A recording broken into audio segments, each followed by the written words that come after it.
Hey, I'm Steve Krenz for Guitar Gathering. Thank you for joining us on this little lesson on Freddie Green jazz chords. Freddie Green was a guitarist with the Count Basie Big Band for almost 50 years, and he had a unique way of voicing chords, and that's what we're going to talk about tonight. There's a PDF that goes along with the lesson. The link is in the YouTube description down below. It's all free.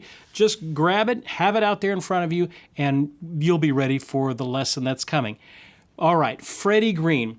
Freddie Green, for almost 50 years, he was the guitarist with the Count Basie Big Band. And once he got up from that stand, from behind that stand in the Count Basie Big Band, there was a whole style that had been developed. He rarely took a solo, but his way of accompanying on guitar is something that we have adapted as guitarists, and you'll see it all over. It is this sort of a approach to playing guitar.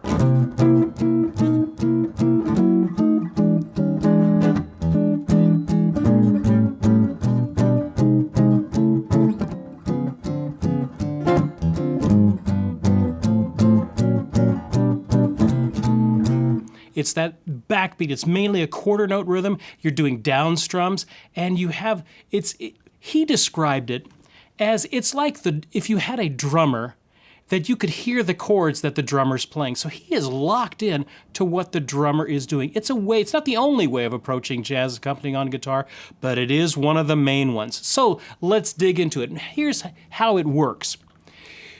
Let's talk about some of the technique things first. I'm using a thicker pick. So you can use these little small jazz picks, you could use those, but you definitely want something around 88 or maybe even 1 millimeter, something a little bit thicker. If it's too thin, it's just not going to get the right sound. It's primarily a quarter note driven rhythm, so just mute your strings for a second, and let's just see if we can get that. You have to relax that hand, and we're just going to go. It has also a triplet, a swing feel, so there's this kind of a do-da-da, do-da-da, do-da-da, do-da-da, do-da. And I'm primarily hitting the lowest 4 strings. Now in these voicings, I may not be hitting all of those strings, or with my fretted notes, it's usually only a 3-note chord, but it's covering 4 strings, the lowest 4 strings, kind of 6th, 5th, 4th, and 3rd. So main thing is you want to get that motion. It's a relaxed. You can't do it all tensed up. You need to relax with it. You need to play like you've been playing on a bandstand for months at a time. It's 1 o'clock in the morning, and all you want to do is go home, get on the bus, and go home. So you have this. There's also an emphasis on beats 2 and 4, which is common in jazz. Generally, the drummer is playing beats on accenting beats 2 and 4 as well. There's kind of a pumping motion that we'll get into when you're doing these chords too. So I don't have this held down all the time, or else it would sound like this. So I want to make them a little bit detached. So I'm going to be doing a little bit of a pumping motion over here.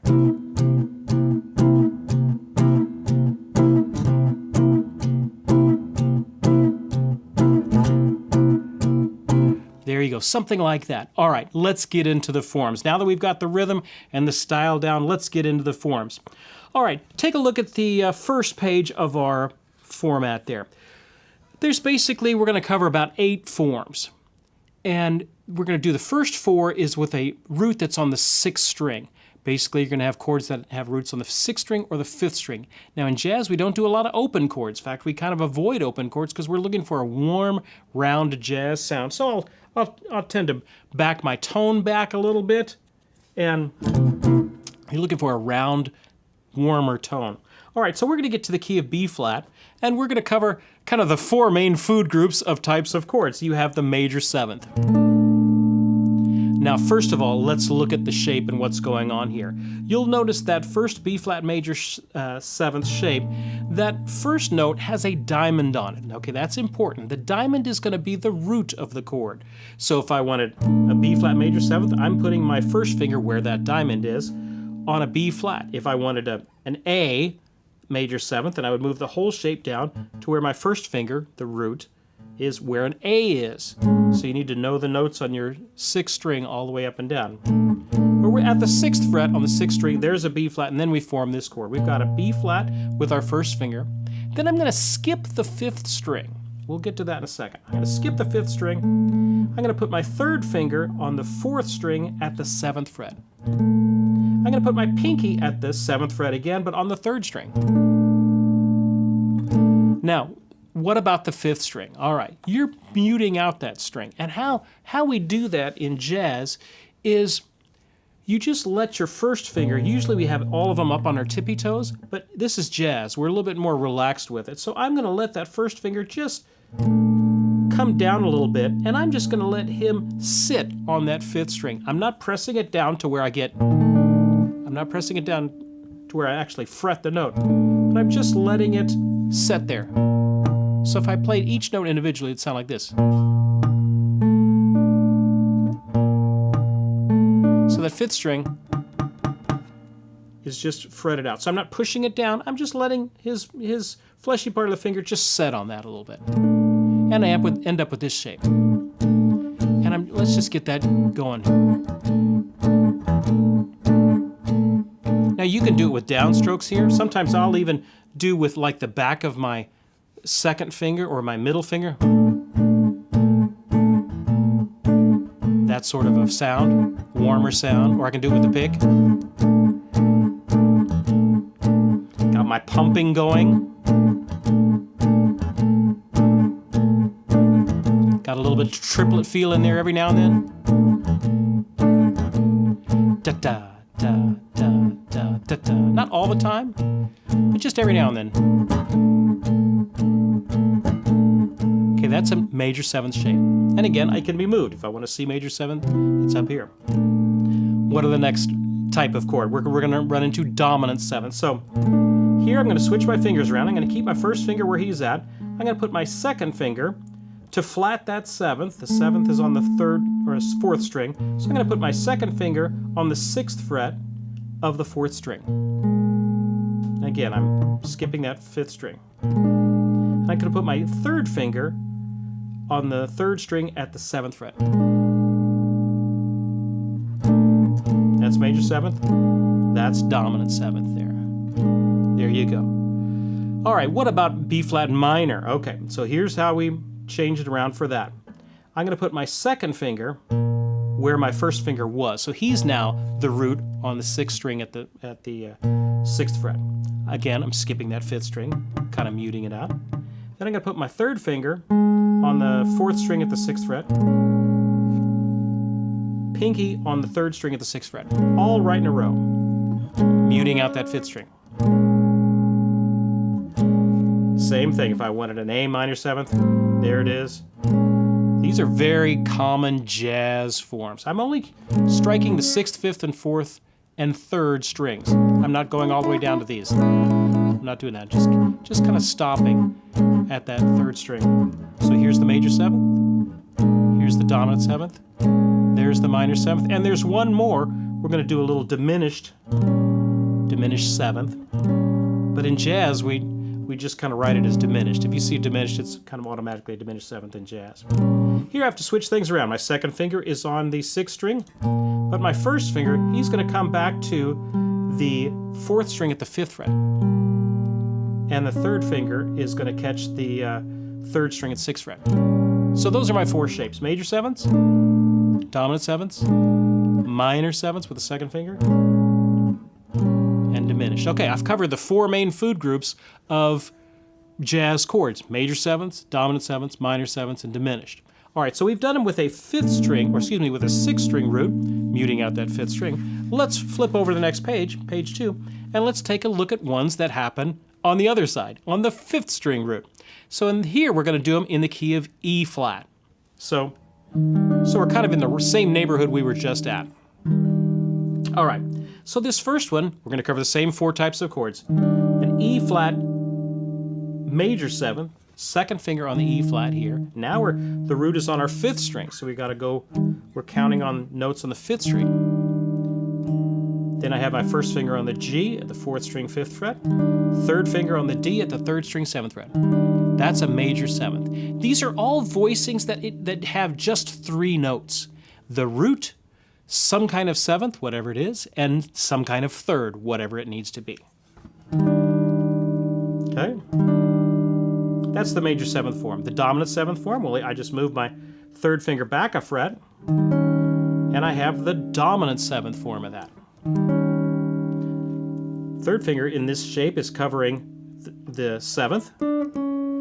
1st finger is covering the 3rd type of 3rd. So if I wanted to do an E flat minor 7th, then I scoot my 1st finger back, stretch him back just a little bit. Got to lower that wrist in order to do that, to get a full fret in between these 1st and 2nd finger here. So that's an E flat minor 7th. There's the E flat. If I wanted a D minor 7th, scoot the whole picture back a half step. Now, I realize these forms are unfamiliar to you, so it's going to take a while to get them down. Don't let that throw you. Just practice it for a few days, 5-10 minutes here and there, and you will get these forms underneath your fingers. These are jazz forms, so they're going to be a little bit of a learning curve with these. But once you get them, man, there's as far as Freddie Green type jazz voicings are, this is it. You get about we're going to cover about 10 of these, and that's pretty much it, all that he uses. There's the minor 7th. The diminished is a little bit different. 2nd finger on the E flat. I'm going to put my 3rd finger on the A, or B double flat, if you want to think of it that way, on the 4th string 7th fret. 1st finger on the 3rd string 5th fret. Then we're going to use that as a diminished, and actually we're going to add one more note to it. We'll put our pinky down here on the 2nd string at the 7th fret. So that's the first one that we've run across that has gone past the 3rd string. So the 5th string forms, major 7th, dominant 7th, minor 7th, and now this diminished. Ooh, man, we've learned a lot of forms here. Don't panic yet. I'm going to walk you through all kinds of examples to get you some practice in them. Now, there's another thought here. On these 5th string forms, it's really common in this Freddie Green style to not just have the root as the lowest note, but sometimes to just flip that and interchange the 5th as the lowest note. So in this situation, here's my E flat major 7th, but if I take my E flat and put that to the B flat, so now B flat is the lowest tone in that, I have an E flat, the equivalent of an E flat major 7th with a B flat in the bass. Now I'm muting out that 5th string. So all I'm left with is the B flat, the G, and the D. And I'm sure you're screaming at your screen right now, but Steve, how can you have an E flat major 7th without an E flat in it? Hey, welcome to jazz guitar. This is called a rootless voicing in the biz. And hey, why do I need to play, as a guitar player, the bass note when that's what the bass player is getting paid to do? So I don't always have to play the root. Sometimes I can just play everything else that's needed and leave the root to the bass player. So I can get by with these rootless voicings, and this would be a rootless voicing of an E flat major 7th with a B flat in the bass. Now, you can do the same thinking on the other ones as well. If I move my 3rd finger back a fret, I end up with the E flat 7 with a B flat in the bass. Do you see how, just look at the chord right above it. There's the E flat 7 with an E flat in the bass. If I just move my 2nd finger down to the next string down, I have a B flat in the bass. And they're used interchangeably. A lot of times it won't even be written in the part. You'll just see E flat 7, and you could equally do this or that, okay? E flat minor 7th, same thing. We've got this, or I could now put the 5th in the bass. We don't do the diminished one in this way. Okay, here's another shape. Wait a minute, just a gosh darn minute. Steve, you said this was an E flat major 7 with a B flat in the bass. And yes, I'm also saying, look at one more step down, it's a B flat 6th. Here's a B flat major 7th. A lot of times you'll see this chord, a B flat 6th, substituted or used interchangeably with the major 7th. So I just want to introduce that one too. So you'll notice a couple of these forms are identical, but they're named different in different contexts. All right, boom, that's the forms. Let's get into making these things work. All right, take a look at the next page. I'm going to do a standard B flat blues progression using the 1 chord, the 4 chord, the 5 chord. Remember, hey, this is jazz, this is blues. We're going to make all of these 7th chords. In jazz, we don't do triads. We don't have time for stinking triads. We're going to play sevenths at least. You know, in jazz, you have all kinds of color tones. We're just going to get up to the sevenths, but we don't play triads. We're going to have the sevenths, a little bit cooler. And we're going to make all of these dominant sevenths since it's a blues. So we're going to have that regular standard B-flat blues progression. What do we have here? A B-flat to an E-flat to a B-flat. Here's my strum. E-flat 7. Back to E, B-flat. Emphasizing beats 2 and 4. Relax that strum. F7. E-flat. B-flat 7. And then if I want to turn around again, I can give a little bit of a F7 to get me back to the B-flat. So first of all, get that strum down. Relax your hand in that pick a little bit. Relax that wrist. Emphasize beat 2 and 4. A little bit of a triplet feel. F.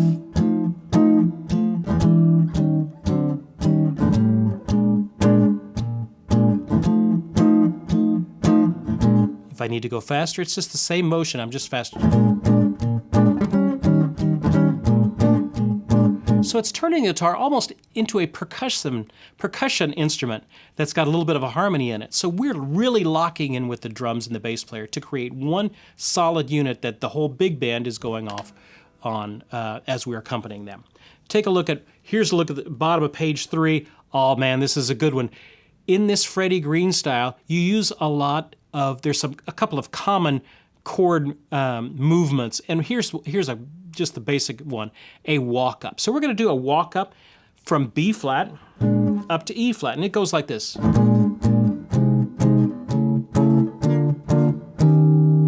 Oh, do you hear how great that sounds? Jazz accompanying in this style is all about movement. You're always moving. Sometimes chords move every 2 beats, sometimes they move every beat. It's all about movement or creating the illusion of movement. So this is a simple walk-up that you can do maybe from the 1 to the 4 chord, or from maybe like a 5-7 up to the 1. Here we're going in the key of B flat. This would be like a 1 up to the 4. That's the first one. The next move is this. I have my second finger on the 6th string at the 8th fret, first finger at the 4th string at the 6th, and then third finger at the 3rd string at the 8th. Now, Steve, what chord is that? I need to know what chord is that. Don't think of it like that. It's just going to be a walk-up. So this is a B flat 7. This is kind of a B flat with a D in the bass, and I'm just walking up to that. So I can do this. I don't need to put all those different chords in there. I mean, like this is a, C sharp or whatever. I don't want to do all that. That just looks confusing. It's just a walk up. And then you just shift this up a half step, shift it up another half step, and then that leads me up here to this E flat. And you get a nice, good bass movement up there. Now, that's a 2-bar walk-up. If I needed to do it in 1 bar, well, I just make everything half as much. So everything just gets 1 beat. And there's a 1-bar walk-up. All right, flip the page, flip the page. All right, now let's add these walk-ups. Now that we know our walk-ups, let's add them to our B-flat blues. So what do we have here? All right, we got a B-flat 7, top of page 4 to an E-flat 7. All right, now here I'm back to the B flat, and I'm going to do a walk up to that E flat 7 coming in the next line.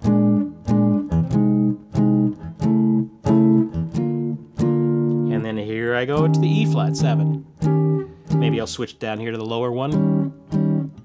Back to B flat. F7, E flat,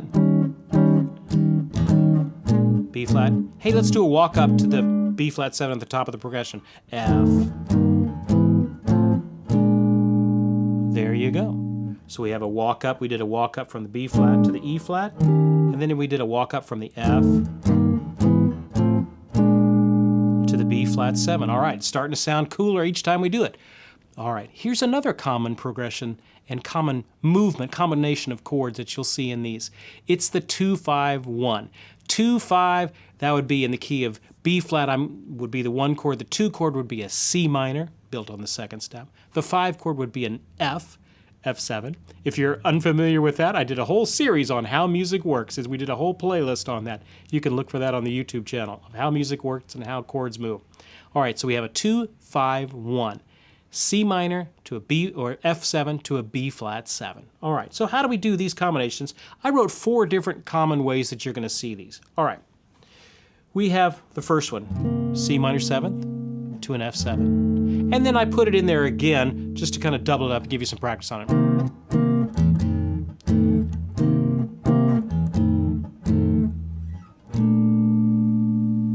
Let me also say, remember how on these 5th string, how the 5th string is muted on these 6th string forms? Well, how do we mute out the 6th string when we're strumming on a 5th string chord? So here we have a C minor 7th. How do I not go and have that 6th string ringing through there? Well, just like we muted one finger, he kind of muted one note while he's playing the other. We're going to do the same thing here, but it works in reverse. So now my C is on my C minor 7th is on the 5th string. And I'm going to overshoot him just a little bit to where he is lightly touching, again, not fretting, not pushing it all the way down to get a note. But he's just going to touch, lightly touch that 6th string. So that way if I played each individual note, it'd be. Now that may seem unfamiliar at first, but the more you kind of get used to this, you know, it's almost a lazy way of fingering that jazz musicians, jazz guitarists have come up to. It'll get a little bit easier for you. So just practice kind of overshooting that 5th string note to mute out that 6th string. Just to touch it.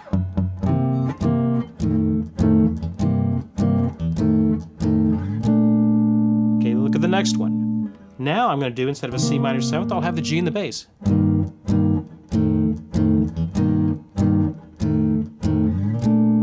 Do you hear how that sounds exactly the same? Whether I have the root or the 5th.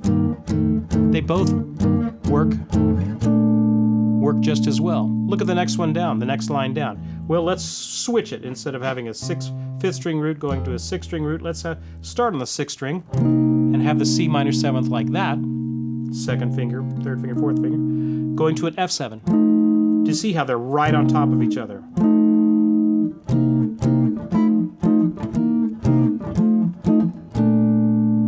And we can do that same alternate bass trick with this. C minor 7th, F7 with the C in the bass, C minor 7th. This way of playing, this Freddie Green approach to playing, is a very efficient way of playing. It's how can I get through an entire progression by only moving one note here, one note there, one note. So I'm not making big, huge moves on the neck of the guitar. I'm just moving one note here and there.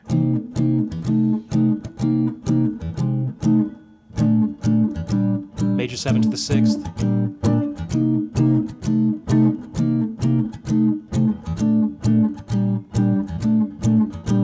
Again, giving movement by just moving one of these inner tones. All right, so we've added 2 5s. Let's add those to our B-flat blues progression. Take a look at page 5. All right, we're kicking it up. We're kicking it up. We're going to the bonus round. Okay, let's look at this B-flat 7. Top of page 5. To an E-flat 7. To a B-flat 7. Now I'm going to do a quick little 2-5 going to the E-flat. The 2 of E-flat would be an F minor.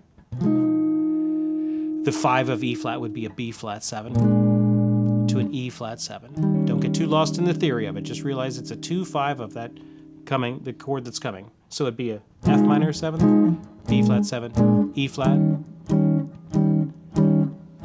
Oh, whoa, whoa, whoa, whoa, whoa, what is that? An E diminished. All right, here I'm using that E diminished as just kind of an alternate 4 chord. And you're going to see that very commonly in jazz. You'll hear a 4, then kind of a sharp 4 diminished.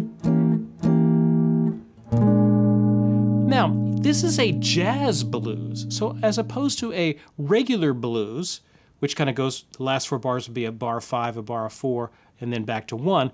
In a jazz blues, we have this walk down. And then the last 4 bars would be a 2, C minor 7th, to a 5, F7, to a B flat. And then it would go into your turnaround. So that's the difference between a regular blues and a jazz blues, is this walk down, and the 2 instead of the 5 instead of the 4, which would be in the other blues. And then you have the last 2 bars, which we're going to do a little B diminished, which is going to be just a little passing chord getting to that C minor 7th, F7. So listen to hold this with a B flat jazz blues with 2 5s.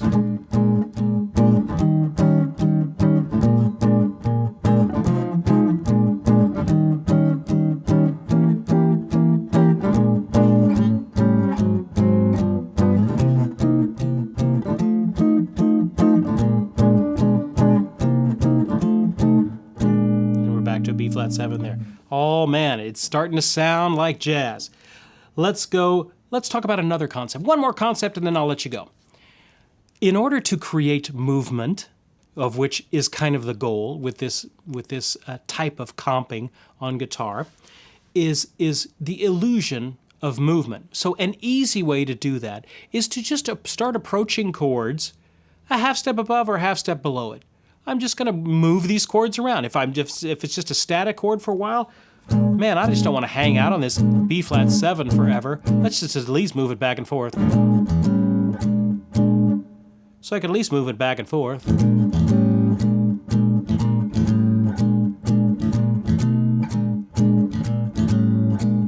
So you'll see even just the half step movement either way gives the illusion of a more complicated progression when actually it's not. You're just moving 1 step here, 1 step there. So let's say I'm going to an E flat. I can approach that E flat by just playing a half step above it. An E to it, E7 to the E flat. So I could do something like this.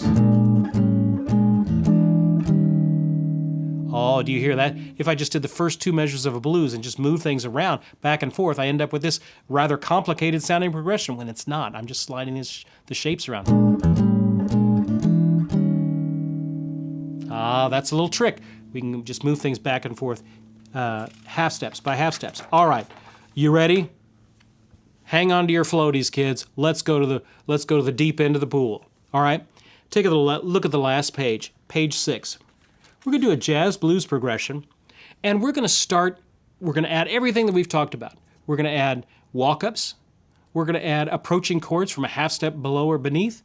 We're going to add 2 5s in there and see what we get. All right, so let's just let me play through it here first, and then I'll talk you through it. So I'll just play it for you first.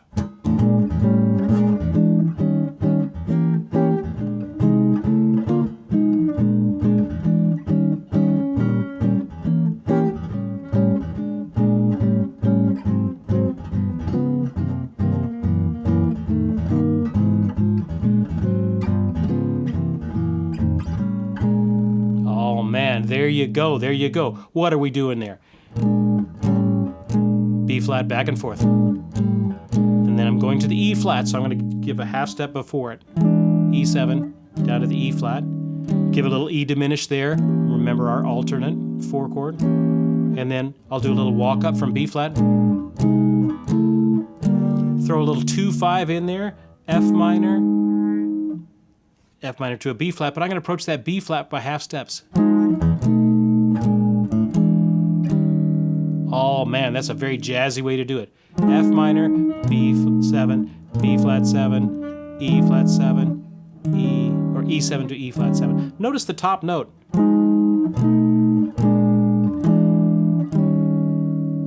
The top note gives it a wonderful little scale step down there. Okay. Again, just faking movement on the E flat by putting the 5th in the bass. E7 or E diminished. And then I'm going to approach the upcoming B flat by an A7 just below it. But Steve, could you do it a half step above it? Sure. I'm just slithering these chords around. Which one's right? Hey man, it's jazz. It's whatever you want to do with it. You kind of think of jazz like, I think of jazz like basketball. Okay, we all know what the goal is. Get the thing through the hoop. That's the goal. But what's the magic? It's how you do it. A simple song, it's not just about playing that melody, it's how you play it. That's how jazz is. So while this may seem, complicated as we're doing things, just realize it's just a couple of tricks. I'm just sliding back and forth.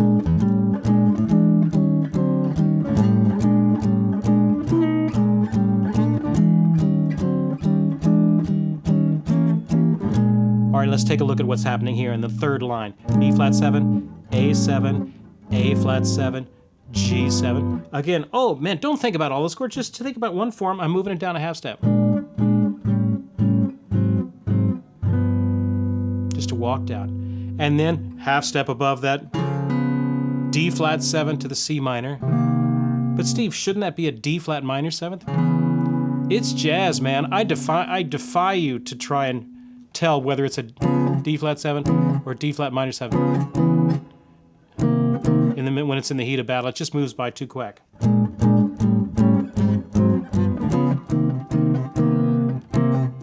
G flat 7, F, walk up. And then look at this. Oh man, this is beautiful. Oh, that's great. I can even kind of fake a little bass line. A flat to the G, D flat to the C, G flat to the F. Take away every other chord and you'll see it. It's a B flat, G7, C7, F7. And now I'm just going to approach each of those by a half step.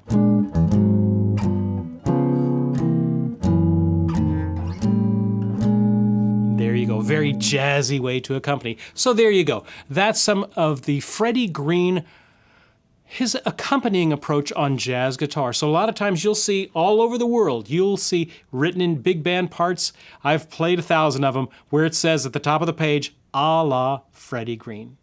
And that's all from Freddie Green, the guitarist for the Count Basie Orchestra. I played actually one of Freddie Green's guitars, came through Green Guitars here in Nashville, and I played it, had very high action on it. But that's how he got his sound, was that sort of... So work first on getting the motion. Slight accent on 2 and 4, a little bit triplet every now and then. Then work on these walk-ups.